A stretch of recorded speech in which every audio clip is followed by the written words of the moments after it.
comes LeBron with a minute to play in the fourth. He goes all the way! Woo! What's up, y'all? You know, we're back with the Double Team Podcast. You know, it's me, Sham. Got my guy.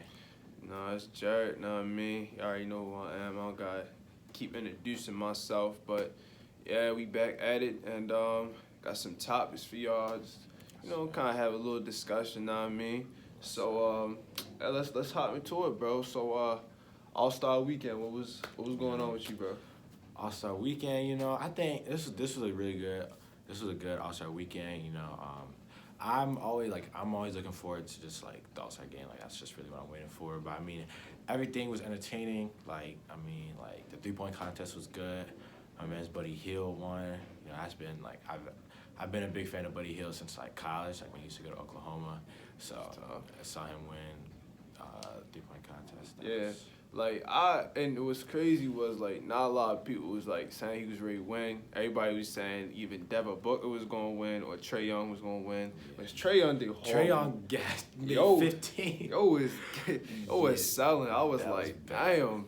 Anyway, but he came out, did his thing. Know what I mean? Not really kept. I was a little tired, so I did not really watch it like that. But when I woke up, I watched the highlights. Like I watched the dunk contest really, and like I watched like all the dunks and stuff. And that was okay. So the dunk contest was cool. Like, and I think there were a lot of good dunks that was done. But after a point, there was a certain point they was like just handing out 50s, and I was like, at that like. Some of them dunks was like they wasn't that impressive. Like I think Aaron Gordon deserves some 50s that he didn't get some 50s. They kind of sold him. Yeah, know what I mean, but Aaron Gordon was doing stuff like you don't see before, like through the leg behind it. Like it's just kind of like come on, bro. And I don't know if it was just me, but like I kind of got tired of them like using like jumping over people. Aaron Gordon jumped over Taco. So he dunked over Taco. That's tough. Different. That's tough. With Derrick Jones, like, okay, he threw it off the backboard, put it through his legs. You don't need to jump over two people for that. That's what I'm saying. Like, you don't need to. Yeah. But, I mean, it was cool, but, like... That shouldn't have been a 50, though. Yeah. That was not a 50 dunk. And that's what I mean, like... And Aaron Gordon, you jump over Taco Fall, and that tallest player in the NBA right now. Wasn't a 50, and that's not a 50. Like I don't know that. That isn't like I don't know how that works. Like I again like after a certain point, I feel like they was just jumping over like every like, but they was jumping over the same people. I was like, people jumped over like Pat Connaughton. I don't remember who he jumped. He jumped. It might have been Giannis. He like jumped over Giannis. And then he tapped the ball on the backboard and then dunked it. That was tough just because he tapped the backboard. Yeah. Like, I wasn't expecting that. But like everybody in their grandma was just jumping over somebody. I was like, bro, can y'all like switch it up, please? Like, they gotta throw it to yourselves. But I mean, the contest overall was cool. Yeah. I don't think Derrick Jones should have won. I think Aaron Gordon should have won. I think a lot of people think he should have won. Yeah. But regardless, congrats to Derrick Jones for winning the contest. Yeah. I mean, and RIP my man Aaron Gordon. He said he out of the contest. Yeah. Yo said I'm done. Because he's had, I feel like he definitely should have won this year. And then, the Zach LaVine, Aaron Gordon dunk contest, that's always like a controversial one. Like, some people think, he deserved it then too. Yeah. Which I think that one is a little more like debatable. Yeah, because Zach LaVine actually showed out. Yeah. But whereas it was kind of clear that Aaron Gordon should have won this year. Yeah. But I mean, it is what it is. Know what I'm saying? Now we just don't get to see him in the dunk contest anymore. So. It's tough, but gotta take that place. Moving into the All-Star game, know what I mean? If y'all know me, y'all know who my favorite player is. My man's Kawhi Leonard. He had like 8 threes, bro. Yeah. He was stroking, and I was like, dang. The record is 9. I thought he was gonna break it, but. But he was going dumb. Yeah, he had 30. He's just giving him the ball. Letting him go. And what did you think about the format this year? How they? So when the format first, like when I first heard about the format, I was a little like skeptical because it just seemed like kind of weird. But like. Anyways, sorry about that. Back to the format. Yeah. So I figured that it was either gonna like my hopes was that it was gonna make the game more competitive, and that's what it did. So I figured, especially I knew like I was pretty confident that like the having like a target score to play to, like that's gonna make it more competitive than like, because if you're just playing basketball for a certain amount of time, like opposed to like okay like we're playing to 124, like we gotta get that number, like that's gonna evoke like your competitive juices. So I actually didn't really hear about the format until my father told me like the day of, cause like I don't know what I was doing, but yeah, he told me and I was like, oh okay, that's kind of interesting. You know what I mean? Like they reset the quarters every time, and you know they play for charities. You know, like it's not just them just playing around like horsing around.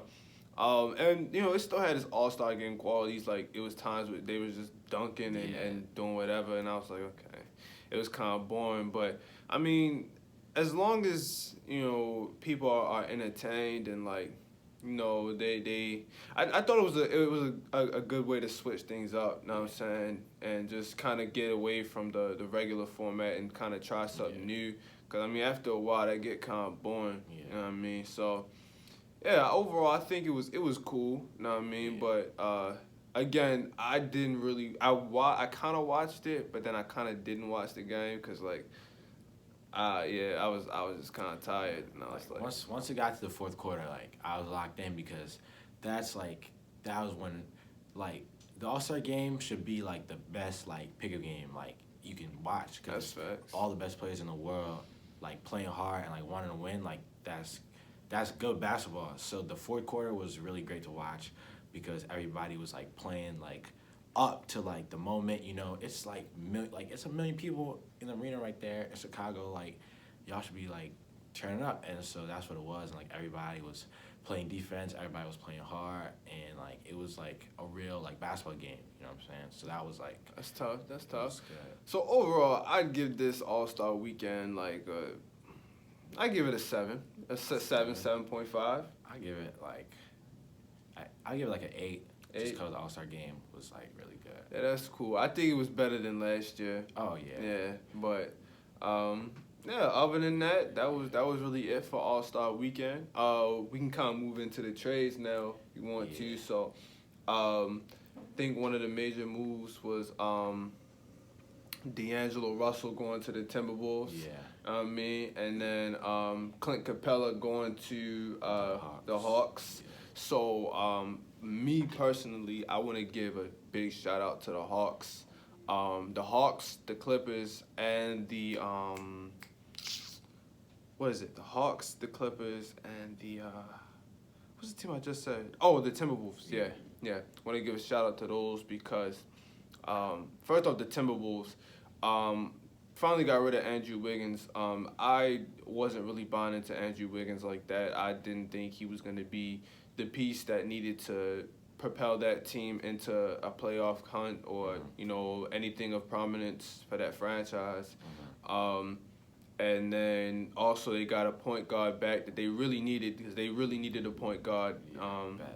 And they got somebody who's a friend of Karl Anthony Towns. So, you know, that chemistry will already be there. And I feel like D'Angelo Russell complements Towns' play style pretty well. And I think those two will mesh pretty quickly.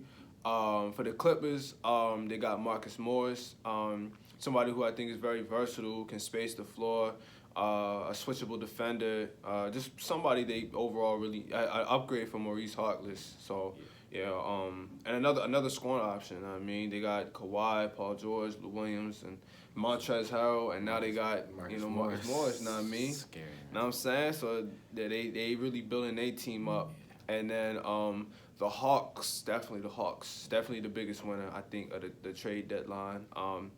First off, getting Clint Capella and Dwayne Dedmon. I think those two guys are athletic rim runners that can, kind of run the pick and roll with Trae Young, catch lobs. With Clint Capella, you got a solid defender, somebody who can protect the rim, somebody who can switch on defense too. He's a little mobile, and overall just complements Trae Young's play style very well. So I think the Hawks definitely got a great pickup there and kind of really complemented their team pretty well. So yeah, I mean, I feel like first off, like with the Hawks, I really like props to like their GM and stuff because they're like, I really liked how they're making move like because obviously the Hawks aren't in playoff contention. You know, like they're not gonna like make the playoffs this year. Yeah. But the fact that their like front office is like showing Trae Young like we're gonna make moves like now Facts, for us to like get to that Facts. like that's really good because I know and they know that Trae Young probably isn't content with losing. Yeah. So for them to like make those moves like now is Yeah. like them sending a message like that we want to win too, and it's not just like like what draft pick are we gonna get? Like they're worried like they're trying to make moves that are gonna help them as a team. And I don't think people really understand that like what that does for star players because I think people just think that they want to play for money, they want to do this, they want to do that, but like at the same time there's some players like a lot of players they want to win. Yeah. I mean and the front office showing that they want to win, they're trying to make moves to win like my man said. It's like it goes a long way because it kind of makes them feel like, okay, they're trying to make something happen, you know what I mean? And I think that's why a lot of players get upset with their franchises and end up wanting to leave or request trades because they feel like them and the franchise aren't on the same page, you know what I mean? And Trae Young is a young player too. He's in his second year, so he has plenty of time to continue to grow, and they have a lot of time to build around him. And it's just great that the Hawks are showing early on that they want to make something happen. But go ahead. And that frustration and stuff that you're talking about, that carries right into Karl-Anthony Towns because I feel like especially like he's experiencing that right now because the Timberwolves haven't really made the right moves to get them to that get them to where they need to go until with the Andrew Wiggins trade, I think that like Andrew Wiggins is not a bad player and that he can be he can be okay, but like I just feel like the Timberwolves are not like the team. Like he's not like the second option on like a playoff team. Yeah. So I feel like it was good for him to leave, for him and for the Timberwolves themselves because I feel like for him like on the Warriors like when when Steph comes back, Klay comes back, like he can be like the third option, and like it's less like pressure on him, cause like on the Timberwolves like talent wise and skill set wise, like he has to like be a closer and like at the end of the game you have to give the ball to Andrew Wiggins, and I feel like that's not him. He's not ready for that, and I mean I'm not anybody to say that he can't ever get to that point, but right now that's not where he is, and that's really gonna help his game. Like for him to just be able to spot up, get the ball, attack to the rim. Like it's just like Steph and Klay can open a lot of things up for him and make the game a lot easier.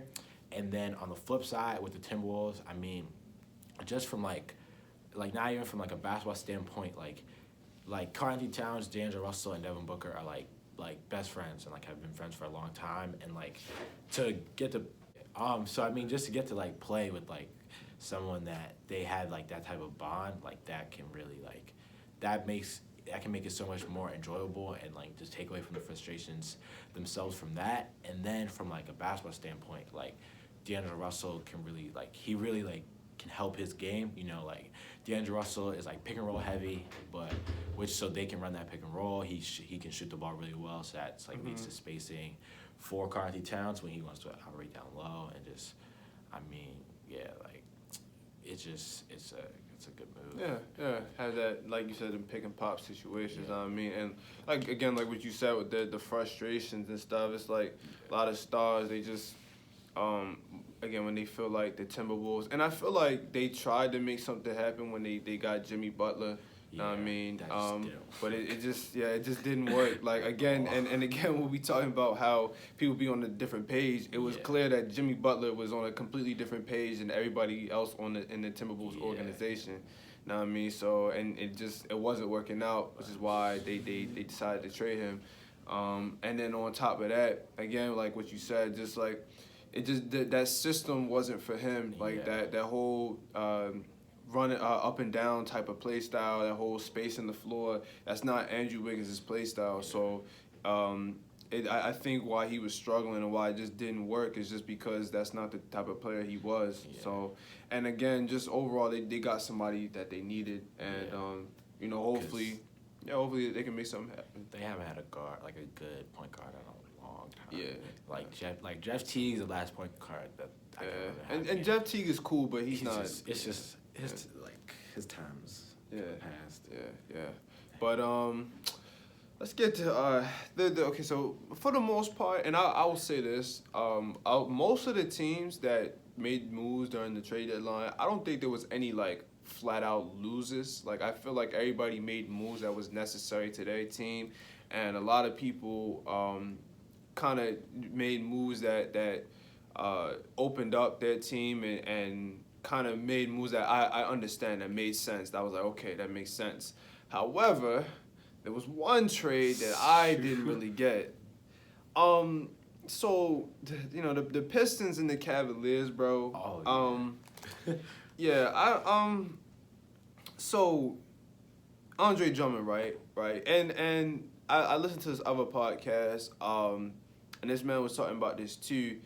He was talking about how just the trade value for Andre Drummond, right? Because Andre Drummond's on an expiring contract and stuff like that, and you know his value, and the Pistons knew this. They knew that he was on an expiring contract, and his value was starting to slowly go down and go down. So you know, if you want to try to make moves, you should probably try to make something happen pretty soon. We just saw this again last year with Kemba Walker. You know what I mean? The Kemba Walker's contract was on an expiring contract. The Hornets, you know, they weren't really throwing out any offers. They were kind of like being like, oh, well, he might stay, he might not stay. Like, and let's be honest, who the hell wants to stay in Charlotte? Like, come on, bro. I mean, who the hell wants to stay in Detroit? Kemba Walker is how old has never made the playoffs. Right. Who the hell wants to stay in Charlotte if you're not winning, if you're not getting paid? Who wants to stay in Charlotte? Yeah. Come on now. Same thing with Detroit, bro. If you're not winning or you're not getting paid, who wants to stay in Detroit? Like, anyway, so getting back to the point, they knew that Andre Drummond was on an expiring contract, and they sat up there and just played around with him. They didn't throw out any offers. They just let him stay on the team, let him do whatever. And then we get to the trade deadline, and you telling me all you got for Andre Drummond was Brandon Knight and John Henson? Oh, that's the best offer you got? Like, and then with the Cavaliers, like, I don't understand what Andre Drummond does for your team. Like, you already have Tristan Thompson, who's a rebounder, somebody who puts it back up. You know what I mean? You don't need Andre Drummond. Like, there's no, Like, Andre Drummond isn't, like, for one, just from the Cavs perspective, like, Andre Drummond isn't that dynamic of a big man where, like, exactly. Like, bringing him doesn't, like, oh, like, now we have a big man that can do this and post up and space the floor. No, like, he's an average, like, defender. He rebounds well.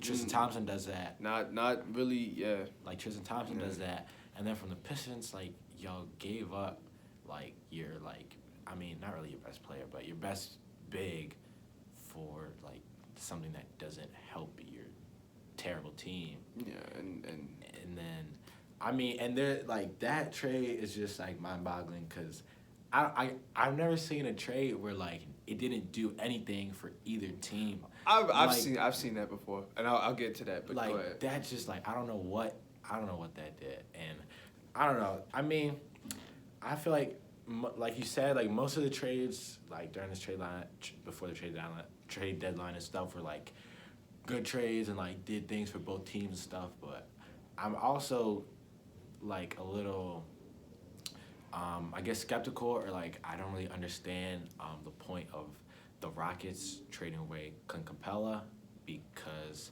like I can understand that they want to kind of experiment with like a new play style and stuff and like oh yeah like we're doing 5 out, you know, like PJ Tucker, he's our 5.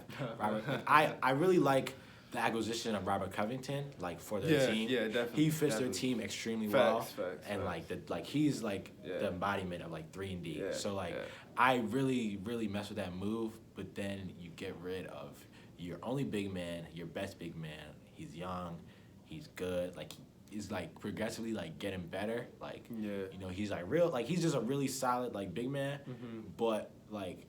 You get rid of him, right? And I understand, you know, they want to try this like different play style, but I don't know, like it makes sense a little bit because like the playoffs, they haven't been successful the past several years. Like, I mean, they've been successful to like, okay, like we might get to conference finals, we might get to second round, but it's like when you come into the playoffs and like the Rockets are not gonna win a championship, like with the same play style that they've been playing, like you have to make a change, and I understand that and I agree with that. But then like, basically when they get to the playoffs and they are playing this 5-out run and gun style, like, I mean, for one, it doesn't match up well with a lot of the teams that they're gonna have to compete with, with the Lakers and the Clippers. Like they don't like that doesn't like who's gonna guard Anthony Davis, who's gonna guard Montrezl Harrell, like who's gonna guard who's gonna guard like I don't like it just who's gonna guard who's gonna guard I don't know how that's gonna work like on the defensive end. And then like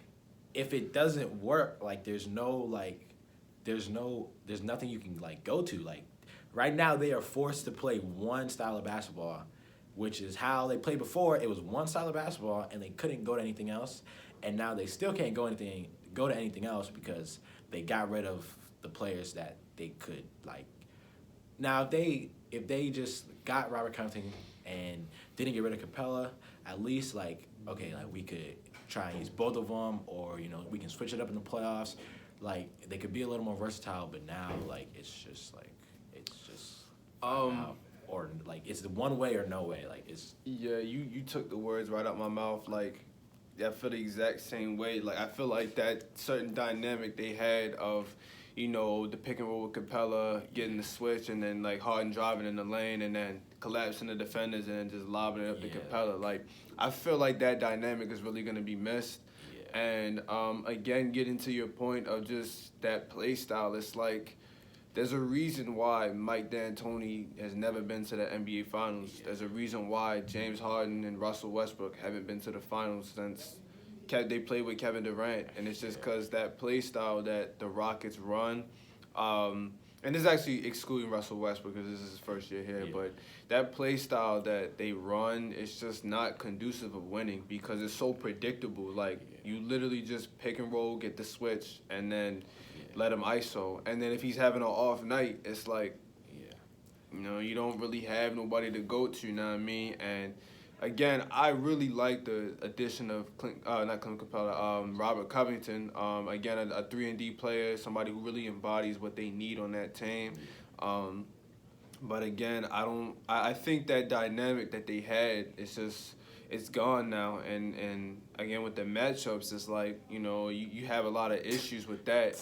And you just, I guess their ideology is that they just going to outscore everybody, but you still got to stop people on the other end, know what I mean? So, especially when you have elite players and elite teams that have multiple scoring options. And from every position. Yeah, and I don't know how y'all going to combat that. I mean, I hope that they figure something out. I know they must have something in the works, so we'll see what goes on. But until I see something, until I can see that the Rockets, have a chance to make it to the conference finals, because they've had plenty of chances and they've ended up blowing them chances. So until I can see that they have that, that play style to win, or they can make it work, I don't know how I feel about that. So I just feel like, with certain, like, with teams and stuff, like, when it comes down to playoffs, right, like, that's, like, I'm not a really big regular season guy. Like, I mean, like, I watch regular season,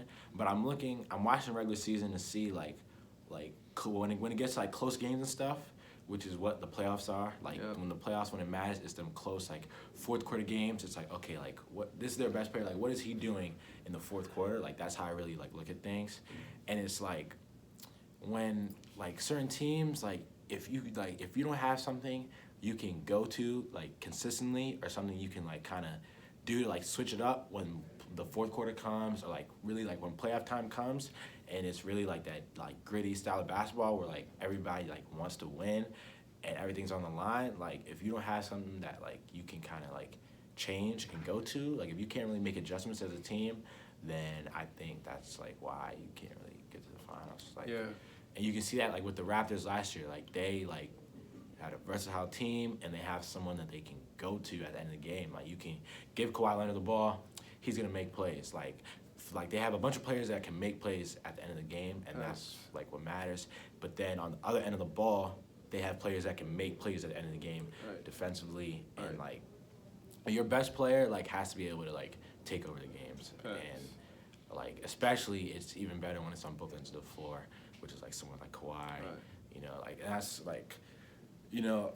It's just, I don't know, it's a lot of teams that I feel like they need to be able to make those adjustments. Yeah. In the playoffs. And I feel you, like, and that's one of the reasons why last year I was so high on the Raptors. You know what I mean? I really enjoyed the team that they had. And I remember watching them last year, and I was just like, wow, this is a really good team. Like, I really want to see what they can do in the playoffs. You know what I mean? And then they ended up having that run, and just everything that they did in that playoff run was just like, wow, like I was so impressed. Like, because the whole dynamic of that team was just so unique. Like, they had so many, like, Pascal Siakam was coming into his own. Obviously, you had Kawhi. He was doing him. But just the pieces around them, like Lowry, Van Vliet stepped up. Gasol was doing his thing. Ibaka, Norman Powell, all those guys, they all had a role, and they all played it to perfection, and they were such a team. It was just so crazy, like watching that Milwaukee series and watching everybody put their all into stopping Giannis. You know what I mean? For 4 games straight, they just shut him down. You know what I mean? And that was just so mesmerizing for me to see. And I remember, I'm never gonna forget that playoff run. I watched every single Raptors game, bro. I watched that, and I was like, yo, this team is serious, you know what I mean?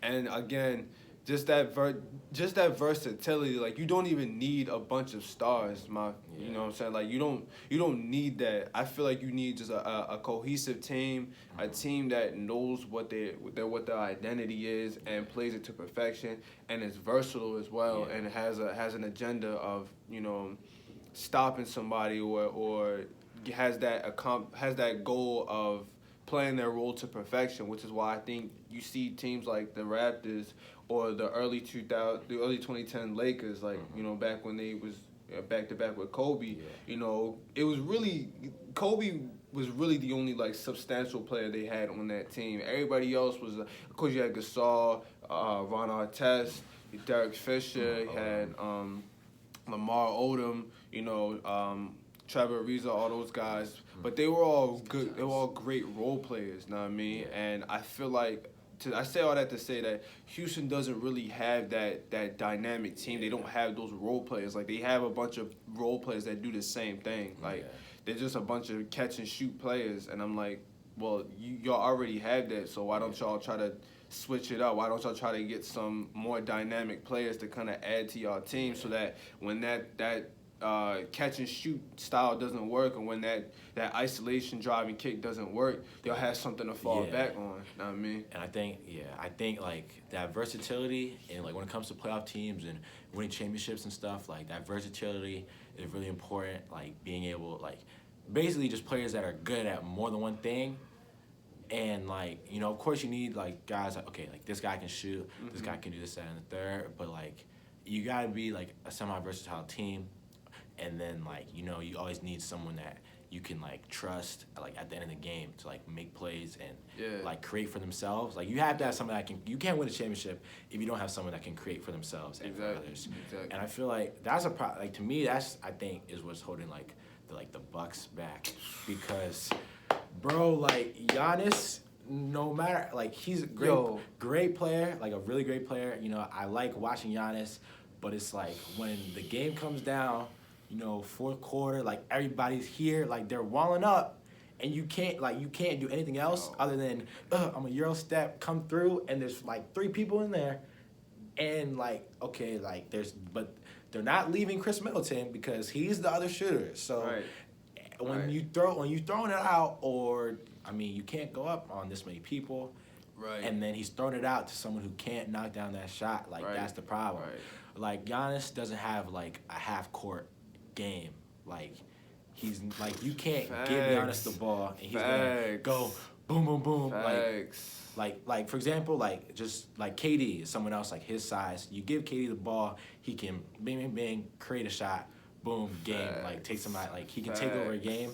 Giannis can't do that. Like he can't come down, dribble, just like he can't take over the game the way like a Kevin Durant can, or like even like I don't know. It's Giannis isn't the only person I have a problem with, but like I have a big problem with Giannis on that because like you gotta develop something. Like we know you're good at transition, you know, like you're bigger than a lot of people. Like 1-on-1, a lot of guys can't stop Giannis, but when it comes down to playoffs, it's not 1-on-1 anymore. Like that's why like it's just like, you know, Giannis, you know, the numbers and stuff, they look great, you know, MVP's type numbers, but it's always just something like I'm just like, bro, fourth quarter, like he's not. You took the words right out of my mouth. Like, I'm so good. You literally read my mind. Like as soon as you was talking about that, I was like, yo, Milwaukee is a great example of this.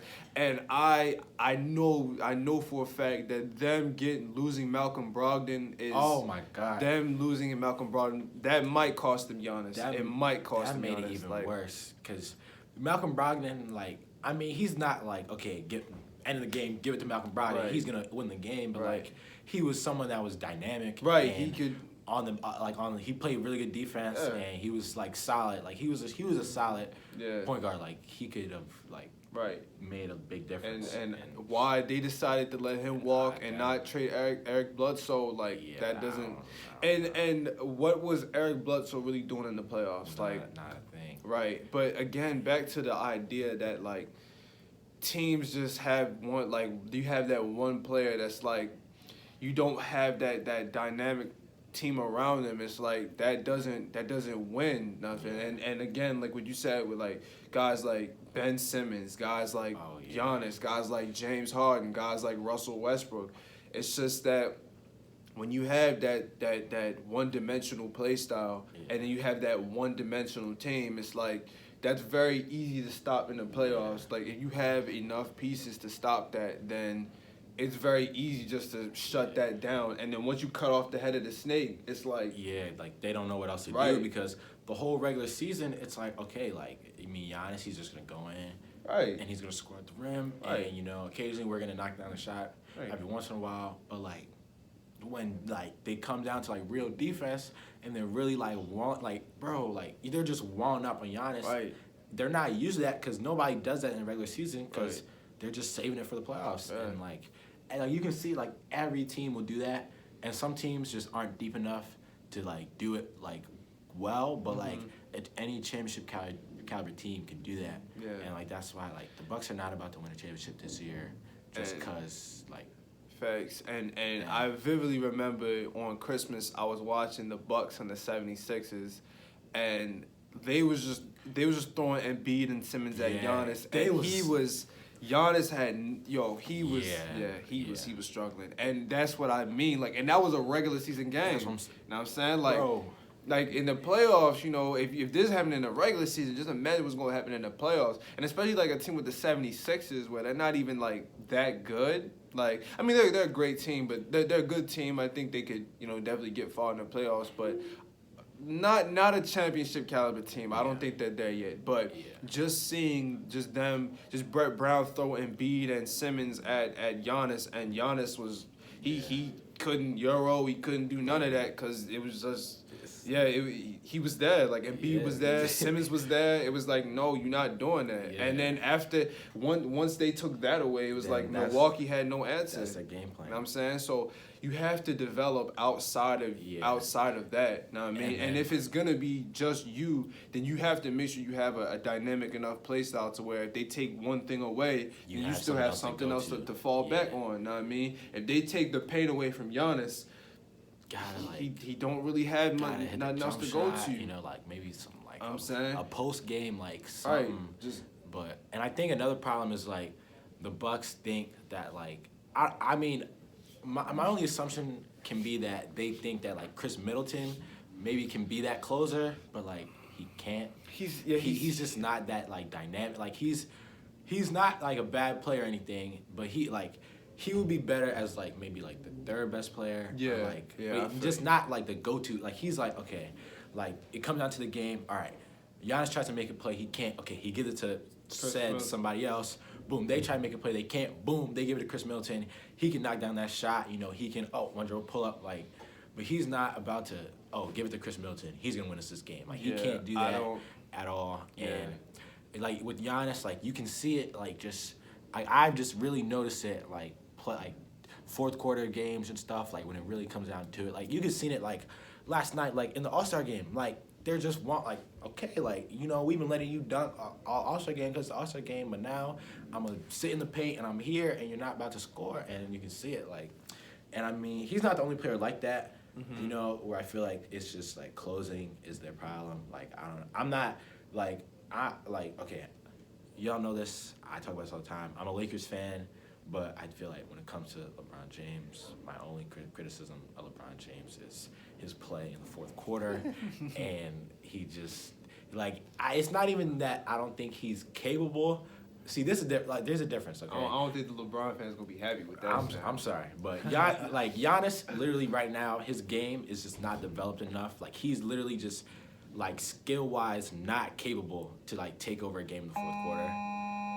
But that's tough. That's the bell, and so yeah. The LeBron fans are lucky because we're talking about this next time. Right. We'll pick this up next time. But again, had a nice little talk with y'all. Yeah, we was going for 36 minutes. That's tough. That's a real so tough podcast. Again, we thank y'all for joining us. Know what I mean? And we hope y'all catch us next time. Yeah. All right. Thank you. All right. We out. Comes LeBron with a minute to play in the fourth. He goes all the way. Woo!